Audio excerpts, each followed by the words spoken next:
the possibility of aerial spraying. We're watching data in particular in Northeast Tarrant County that shows that mosquito positivity rate has continued to remain high for several weeks.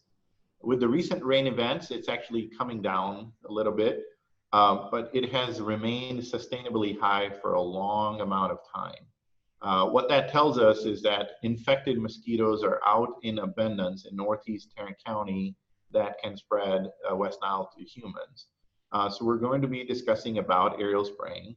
And what that means is that our truck-based or ATV-based efforts on the ground are not having enough impact to kill off all the infected mosquitoes. And the reason is there's limits to where that spray can go. It wafts in the air, but then your house is in the way, other structures are in the way, and it doesn't get all the way to the back or the backyard.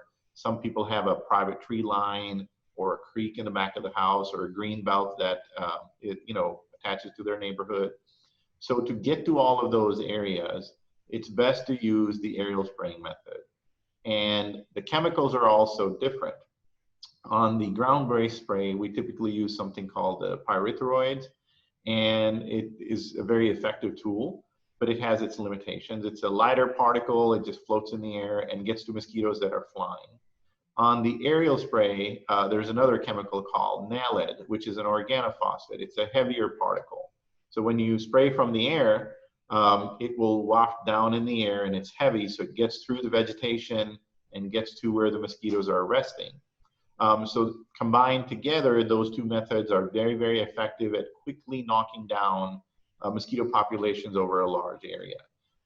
It has been safely used many times in many states, Florida, Virginia, even in Texas when Hurricane Harvey happened.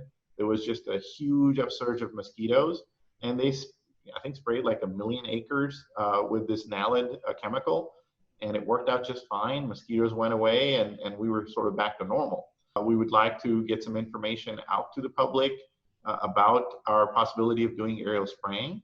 We'll certainly be watching weather data and what's happening with our mosquito data, and we'll be making a decision based on that.